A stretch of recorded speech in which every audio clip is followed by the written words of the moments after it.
प्रसन्नाङ्गरागं प्रभाकाञ्चनाङ्गं जगद्भीतिशौर्यं तुषाराद्रिधैर्यम्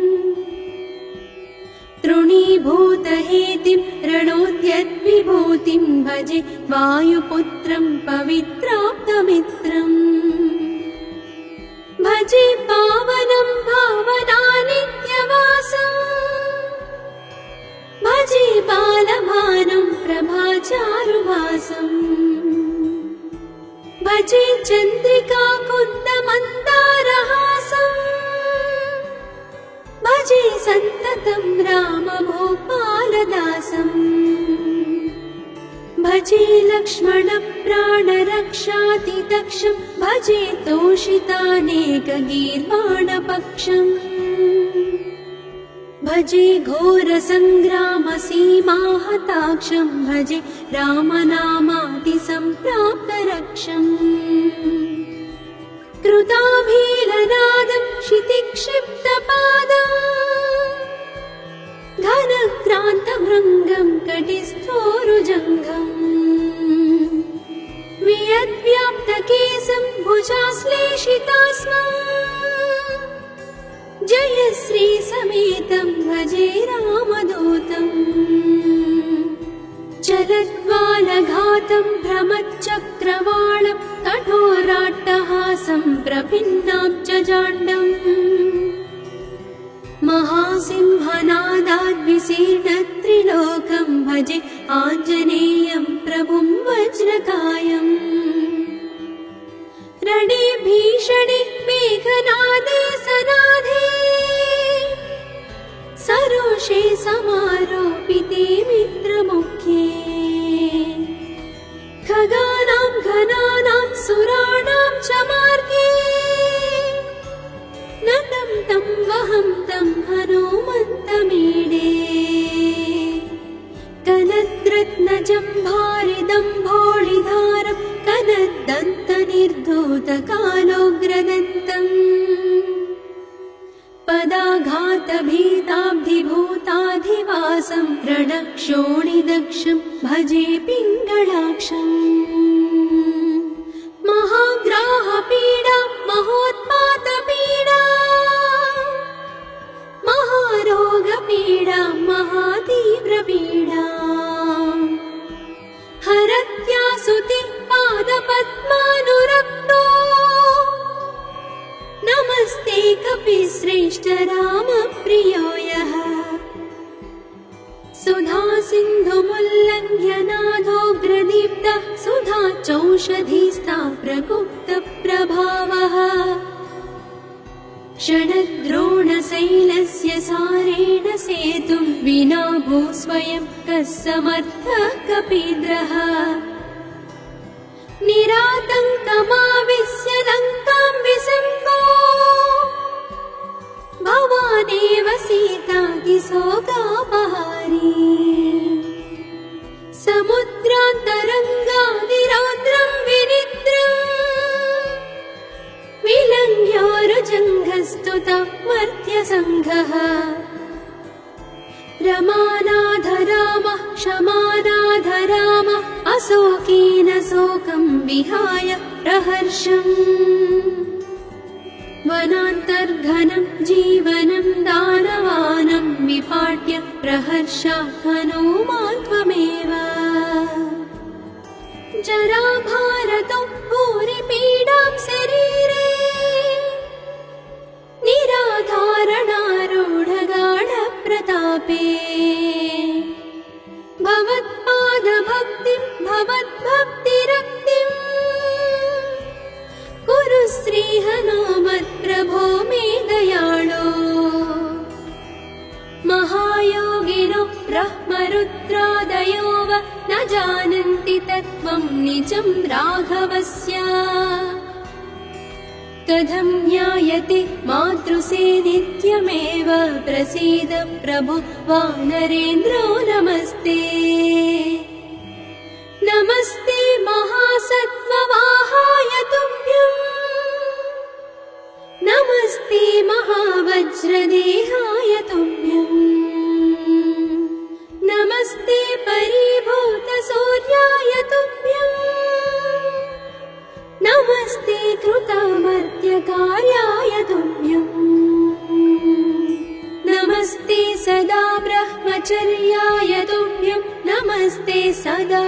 वायुपुत्राय तुभ्यम्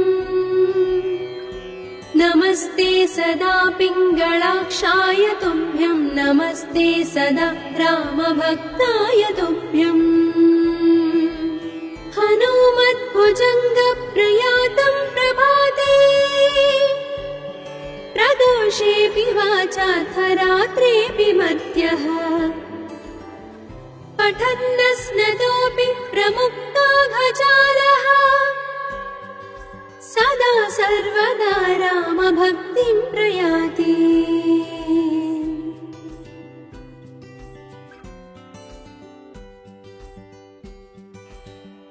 प्रसन्नाङ्गरागं प्रभाकाञ्चनाङ्गं जगद्भीतिशौर्यं तुषाराद्रिधैर्यम् तृणीभूतहेतिं रणोद्यद्विभूतिं भजे वायुपुत्रं पवित्राप्तमित्रम् भजे पावनं भावनानित्यवासम् भजे बालभानं प्रभाचारुवासम् भजे चन्द्रिका कुन्दमन्दारहासम् भजे सन्ततं रामभूपालदासम् भजे लक्ष्मणप्राणरक्षातिदक्षं भजे तोषितानेकगीर्वाणपक्षम् भजे घोरसङ्ग्रामसीमाहताक्षं भजे रामनामातिसम्प्राप्तरक्षम् कृताभीलनादं क्षितिक्षिप्तपादम् घनक्रान्तभृङ्गं कटिस्थोरुजङ्घम् वियद्व्याप्तकेशं भुजाश्लेषितास्मम् जयश्री समेतं भजे रामदूतम् चलद्वालघातं भ्रमच्चक्रवालं कठोराट्टहासं प्रभिन्नां च जाण्डम् महासिंहनादाद्विशीर्णत्रिलोकं भजे आञ्जनेयं प्रभुं वज्रकायम् रणे भीषणे मेघनादे सनाधे सरोषे समारोपिते मित्रमुख्ये खगानां घनानां सुराणां च मार्गे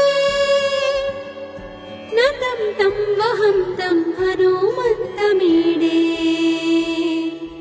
कनद्रत्नजम्भारिदम्भोळिधारं कनद्दन्तनिर्धूतकालोग्रदन्तम्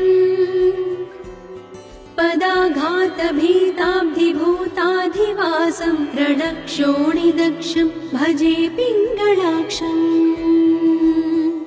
महाग्राहपीडा महोत्पातपीडा महारोगपीडा महातीव्रपीडा हरत्यासुते पादपद्मानुरक्तो नमस्ते कपिश्रेष्ठ रामप्रियो यः सुधा सिन्धुमुल्लङ्घ्य नाथोग्रदीप्तः सुधा चौषधीस्ता प्रगुप्तप्रभावः षडद्रोणशैलस्य सारेण सेतुं विना भू स्वयं कः समर्थः कपीन्द्रः निरातङ्कमाविश्य लङ्कां विसङ्गो भवानेव सीतातिशोकापहारी समुद्रान्तरङ्गादिरौद्रं विनिद्रम् विलङ्घ्योरुजङ्घस्तुतः मर्त्यसङ्घः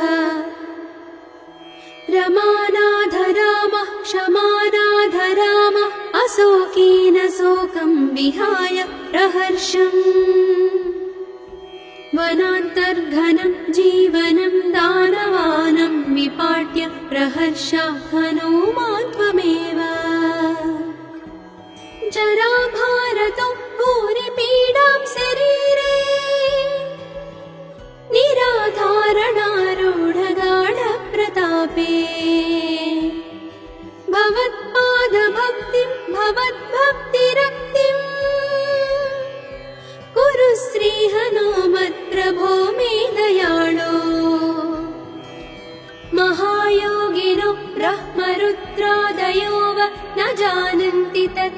निजं राघवस्य कथं ज्ञायते मातृसेनित्यमेव प्रसीद प्रभो वानरेन्द्रो नमस्ते नमस्ते महासत्त्ववाहाय तुभ्यं नमस्ते महावज्रदेहाय तुभ्यं नमस्ते परिभूतसूर्याय तुभ्यं नमस्ते कृतामर्त्यकार्याय तुभ्यं नमस्ते सदा ब्रह्मचर्याय तुभ्यं नमस्ते सदा वायुपुत्राय तुभ्यं नमस्ते सदा पिङ्गळाक्षाय तुभ्यं नमस्ते सदा रामभक्ताय तुभ्यं हनुमद्भुजङ्गप्रयातं प्रभाते प्रदोषेऽपि वाचार्थरात्रेऽपि मध्यः पठन्नस्नतोऽपि प्रमुक्ताघचारः सदा सर्वदा रामभक्तिं प्रयाति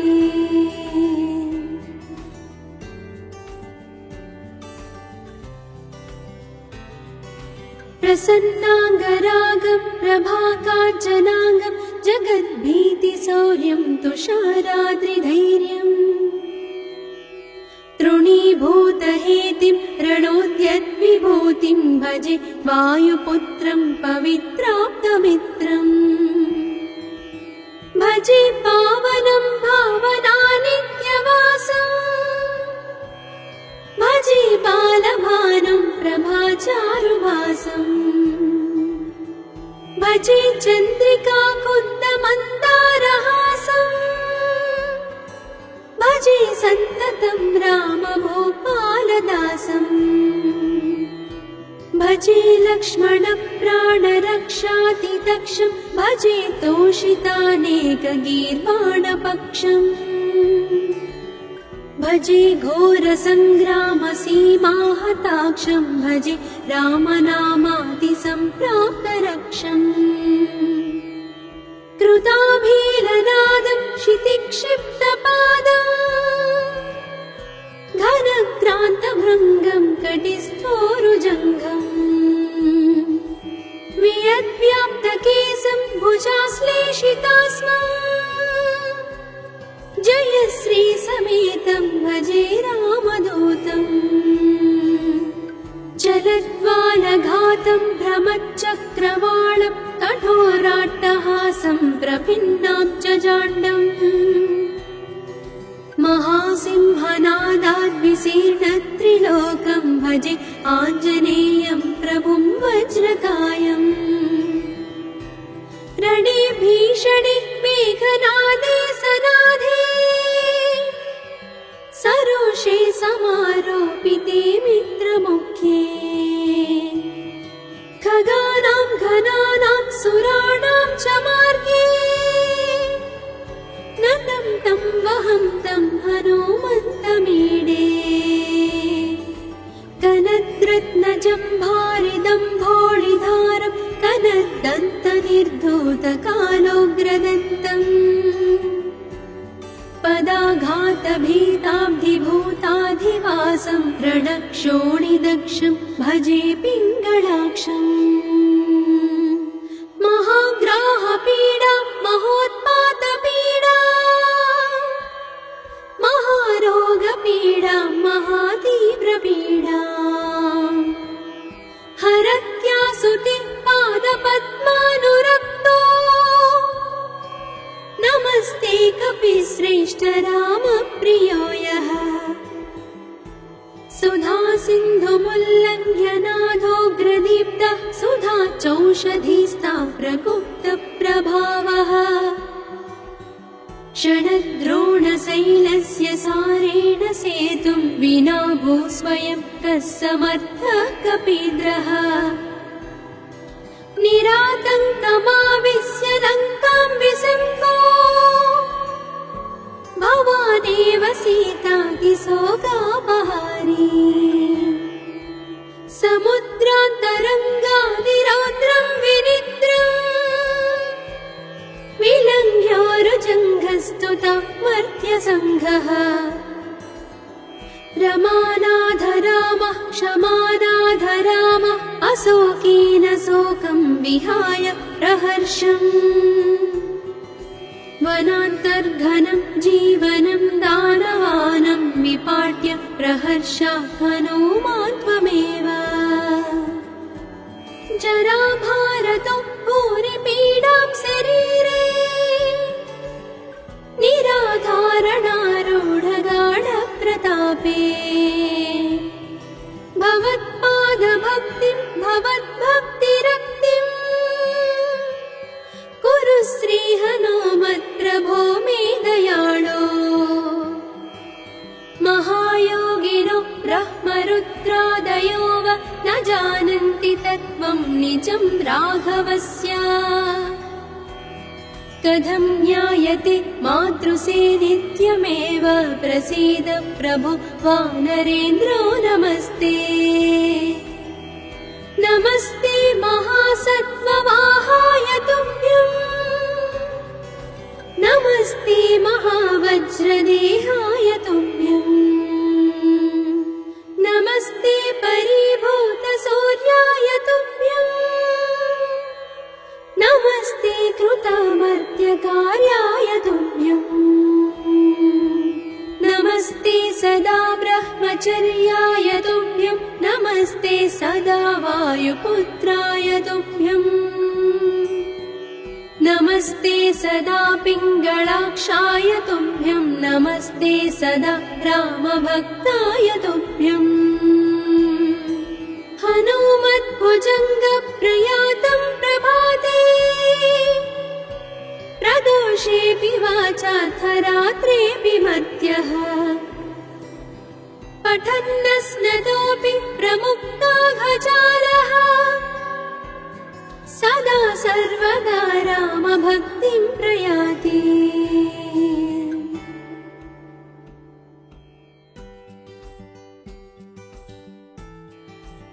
प्रसन्नाङ्गरागं प्रभाकाञ्चनाङ्गं जगद्भीतिशौर्यं तुषाराद्रिधैर्यम् तृणीभूतहेतिं रणोद्यद्विभूतिं भजे वायुपुत्रं पवित्राप्तमित्रम् भजे पावनं भावनानित्यवासम् भजे बालभानुं प्रभाचारुभासम् भजे चन्द्रिका कुन्दमन्दारहासम् भजे सन्ततं रामभूपालदासम् भजे लक्ष्मणप्राणरक्षातिदक्षं भजे तोषितानेकगीर्वाणपक्षम् भजे घोरसङ्ग्रामसीमाहताक्षं भजे रामनामातिसम्प्राप्तरक्षम् कृताभीलनादं क्षितिक्षिप्तपादम् घनक्रान्तभृङ्गं कटिस्थोरुजङ्घम् वियद्व्याप्तकेशं भुजाश्लेषितास्मम् जयश्री समेतं भजे रामदूतम् चलद्वालघातं भ्रमच्चक्रवालं कठोराट्टहासं प्रभिन्नाब्जजाण्डम् महासिंहनादाद्विशीर्णत्रिलोकं भजे आञ्जनेयं प्रभुं वज्रकायम् रणे भीषणे मेघनादे सनाधे सरोषे समारोपिते मित्रमुख्ये खगानां घनानां सुराणां च मार्गे नतं तं वहं तं हनुमन्तमीडे कनद्रत्नजम्भारिदम्भोळिधारं कनद्दन्तनिर्धूतकालोग्रदन्तम् पदाघातभीताब्धिभूताधिवासं रणक्षोणिदक्षं भजे पिङ्गळाक्षम् महाग्राहपीडा महोत्पातपीडा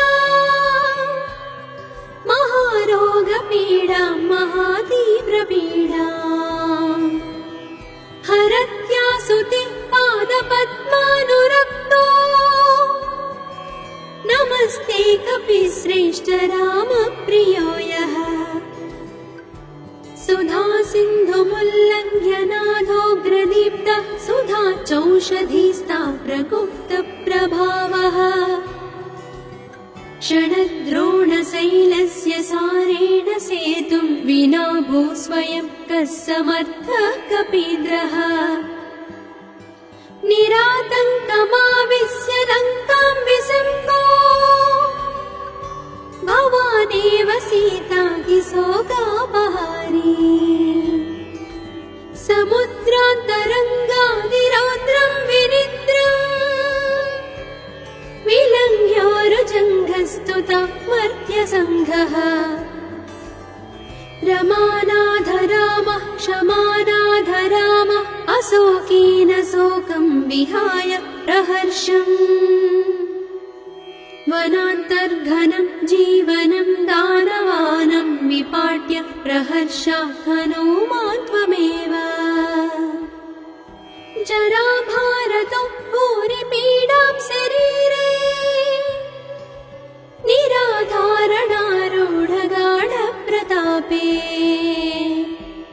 भवत्पादभक्तिं भवद्भक्तिरक्तिम्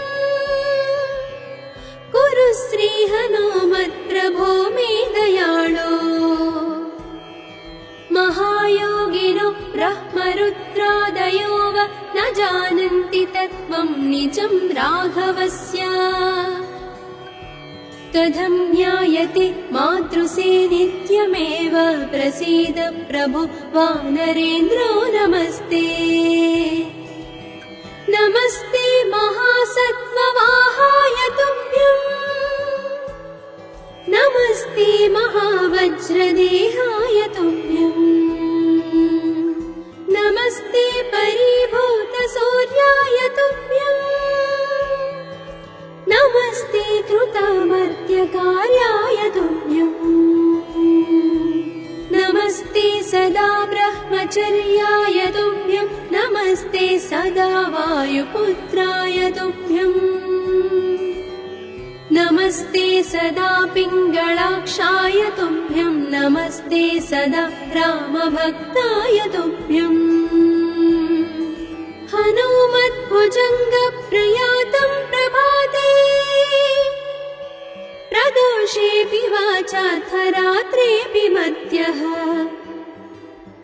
पठन्नस्नतोऽपि प्रमुक्ताघजालः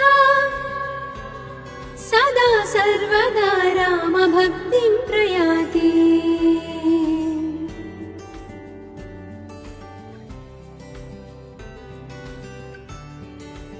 प्रसन्नाङ्गरागं प्रभाकाञ्चनाङ्गं जगद्भीतिशौर्यं तुषाराद्रिधैर्यम्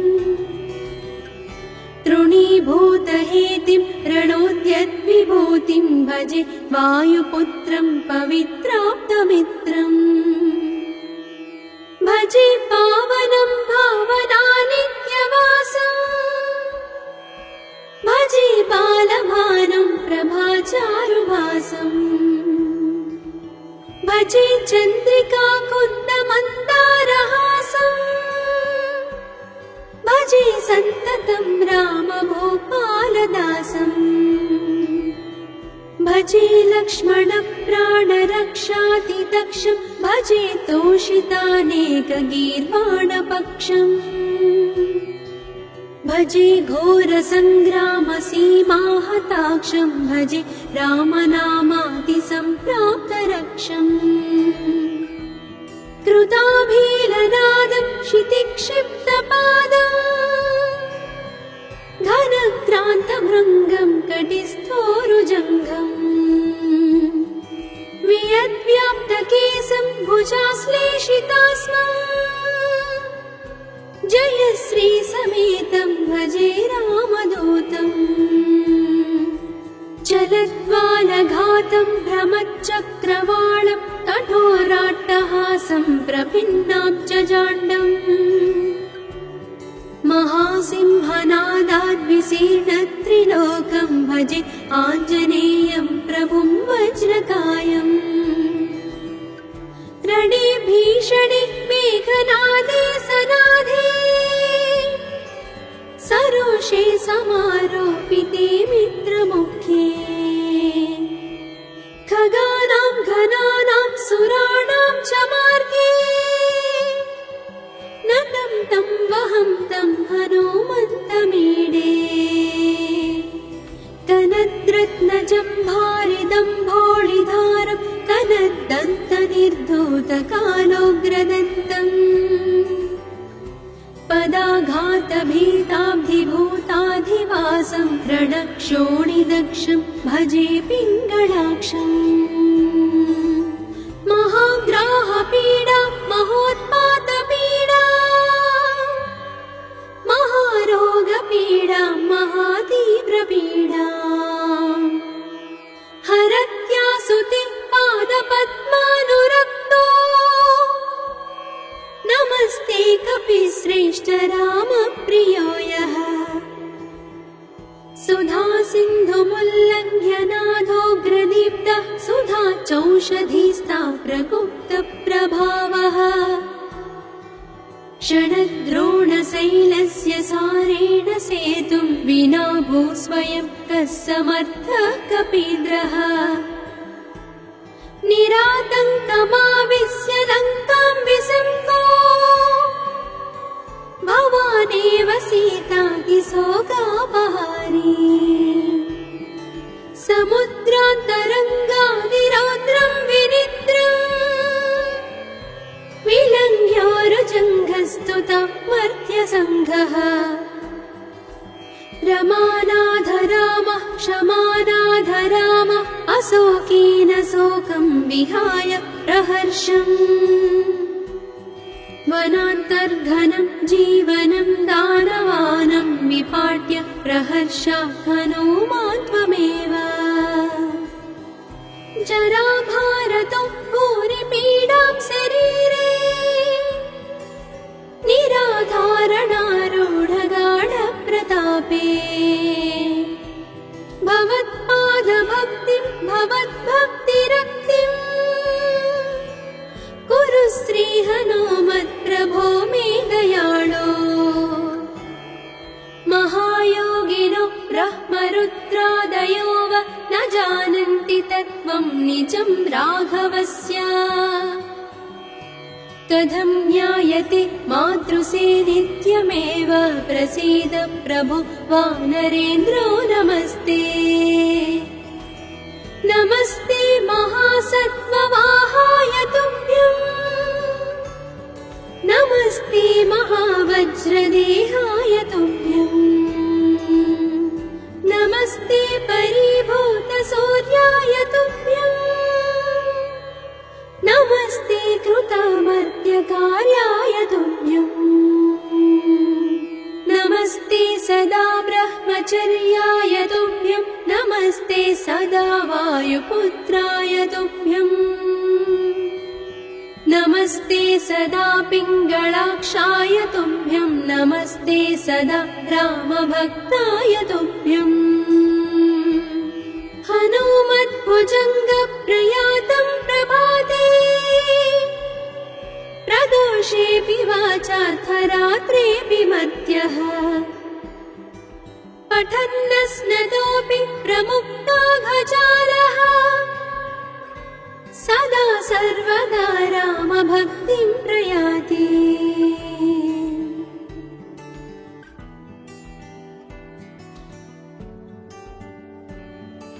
प्रसन्नाङ्गरागं प्रभाकाञ्चनाङ्गं जगद्भीतिशौर्यं तुषाराद्रिधैर्यम् तृणीभूतहेतिं रणोद्यद्विभूतिं भजे वायुपुत्रं पवित्राप्तमित्रम् भजे पावनं भावनानित्यवासम् भजे बालभानुं प्रभाचारुभासम् भजे चन्द्रिका कुन्दमन्दारहासम् भजे सन्ततं रामभूपा भजे लक्ष्मण प्राणरक्षातिदक्षं भजे तोषितानेकगीर्वाणपक्षम् भजे घोरसङ्ग्रामसीमाहताक्षं भजे रामनामातिसम्प्राप्तरक्षम् कृताभीलनादं क्षितिक्षिप्तपादम् घनक्रान्तभृङ्गं कटिस्थोरुजङ्घम् वियद्व्याप्तकेशं भुजाश्लेषितास्मम् जयश्री समेतं भजे रामदूतम् चलद्वालघातं भ्रमच्चक्रवालं कठोराट्टहासं प्रभिन्नाब्जजाण्डम् महासिंहनादाद्विशीर्णत्रिलोकं भजे आञ्जनेयं प्रभुं वज्रकायम् रणे भीषणे मेघनादे सनादे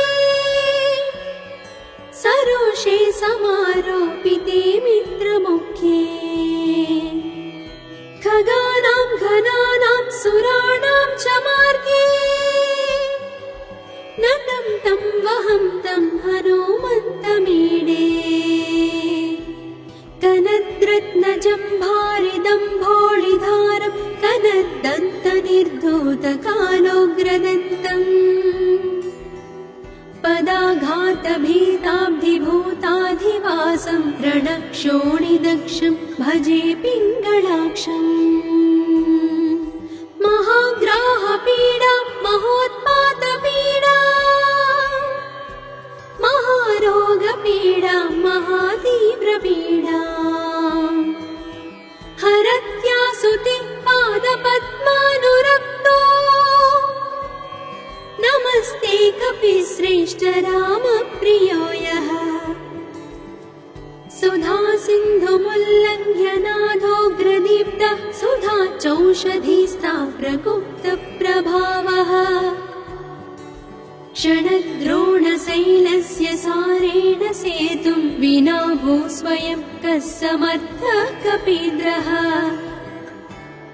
निरातङ्कमाविश्य लङ्कां विसङ्गो भवानेव सीतातिशोकापहारी समुद्रान्तरङ्गादिरौद्रं विनिद्रम् विलङ्घ्योरुजङ्घस्तुतं मर्त्यसङ्घः रमानाथ रामः क्षमानाथ रामः अशोकेन शोकं विहाय प्रहर्षम् वनान्तर्घनं जीवनं दानवानं विपाट्य प्रहर्षा हनुमान् त्वमेव जराभारतो भूरिपीडां शरीरे निराधारणारूढगाढप्रतापे भवत्पादभक्तिं भवद्भक्तिरक्तिम् कुरु श्रीहनुमत्प्रभो मे दयाळो महायोगिनो ब्रह्मरुद्रादयो वा न जानन्ति तत्त्वं निजं राघवस्य कथं ज्ञायते मातृसे नित्यमेव प्रसीद प्रभो वानरेन्द्रो नमस्ते नमस्ते महासत्त्ववाहाय तुभ्यम् नमस्ते महावज्रदेहाय तुभ्यम् नमस्ते परिभूतसूर्याय तुभ्यम् नमस्ते कृतामर्त्यकार्याय तुभ्यम् नमस्ते सदा ब्रह्मचर्याय तुभ्यम् नमस्ते सदा वायुपुत्राय तुभ्यम् नमस्ते सदा पिङ्गळाक्षाय तुभ्यम् नमस्ते सदा रामभक्ताय तुभ्यम् हनुमद्भुजङ्गप्रयातं प्रभाते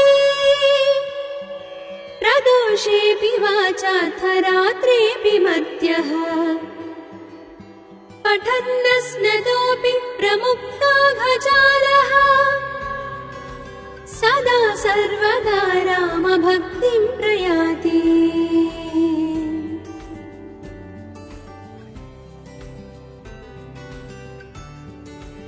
प्रसन्नाङ्गरागं प्रभाकाञ्चनाङ्गं जगद्भीतिशौर्यं तुषाराद्रिधैर्यम् तृणीभूतहेतिं रणोद्यद्विभूतिं भजे वायुपुत्रं पवित्राप्तमित्रम् भजे पावनं भावनानित्यवासम् भजे बालभानुं प्रभाचारुभासम् भजे चन्द्रिका कुन्दमन्दारहासम् भजे सन्ततं रामभूपालदासम् भजे लक्ष्मणप्राणरक्षातिदक्षं भजे तोषितानेकगीर्वाणपक्षम् भजे घोरसङ्ग्रामसीमाहताक्षं भजे रामनामातिसम्प्राप्तरक्षम् कृताभीलनादं क्षितिक्षिप्तपादम् घनक्रान्तभृङ्गं कटिस्थोरुजङ्घम् वियद्व्याप्तकेशं भुजाश्लेषितास्मम् जयश्री समेतं भजे रामदूतम् चलद्वालघातं भ्रमच्चक्रवालं कठोराट्टहासं प्रभिन्नां जजाण्डम् महासिंहनादाद्विशीर्णत्रिलोकं भजे आञ्जनेयं प्रभुं वज्रकायम् रणे भीषणे मेघनादे सनाधे सरोषे समारोपिते मित्रमुखे खगानां घनानां सुराणां च मार्गे नतं तं वहं तं हनुमन्तमीडे कनद्रत्नजम्भारिदम्भोळिधारं कनद्दन्तनिर्धूतकालोग्रदन्तम् पदाघातभीताब्धिभूताधिवासं रणक्षोणिदक्षं भजे पिङ्गळाक्षम् महाग्राहपीडा महोत्पातपीडा महारोगपीडा महातीव्रपीडा हरत्यासुते पादपद्मानुरक्तो नमस्ते कपिश्रेष्ठ रामप्रियो यः सुधा सिन्धुमुल्लङ्घ्य नाथोग्रदीप्तः सुधा चौषधीस्ता प्रगुप्तप्रभावः षडद्रोणशैलस्य सारेण सेतुं विना भूस्वयं कः समर्थः कपीन्द्रः निरातङ्कमाविश्य लङ्कां विसन्तो भवानेव सीतातिशोकापहारी समुद्रान्तरङ्गादिरौद्रं विनिद्रम् विलङ्घ्योरुजङ्घस्तुता मर्त्यसङ्घः रमानाथ रामः क्षमानाथ रामः अशोकेन शोकं विहाय प्रहर्षम् वनान्तर्घनं जीवनं दानवानं विपाट्य प्रहर्षात् हनुमान् त्वमेव जराभारतो भूरिपीडां शरीरे निराधारणारूढगाढप्रतापे भवत्पादभक्तिं भवद्भक्तिरक्तिम् कुरु श्रीहनुमत्प्रभो मे दयाळो महायोगिनो ब्रह्मरुद्रादयो वा न जानन्ति तत्त्वं निजं राघवस्य कथं ज्ञायते मातृसे नित्यमेव प्रसीद प्रभु वानरेन्द्रो नमस्ते नमस्ते महासत्त्ववाहाय तुभ्यम् नमस्ते महावज्रदेहाय तुभ्यम् नमस्ते परिभूतसूर्याय तुभ्यम् नमस्ते कृतामर्त्यकार्याय तुभ्यम् नमस्ते सदा ब्रह्मचर्याय तुभ्यम् नमस्ते सदा वायुपुत्राय तुभ्यम् नमस्ते सदा पिङ्गळाक्षाय तुभ्यम् नमस्ते सदा रामभक्ताय तुभ्यम् हनुमद्भुजङ्गप्रयातं प्रभाते प्रदोषेऽपि वाचार्थरात्रेऽपि मध्यः पठन्नस्नतोऽपि प्रमुक्ताघजालः सदा सर्वदा रामभक्तिं प्रयाति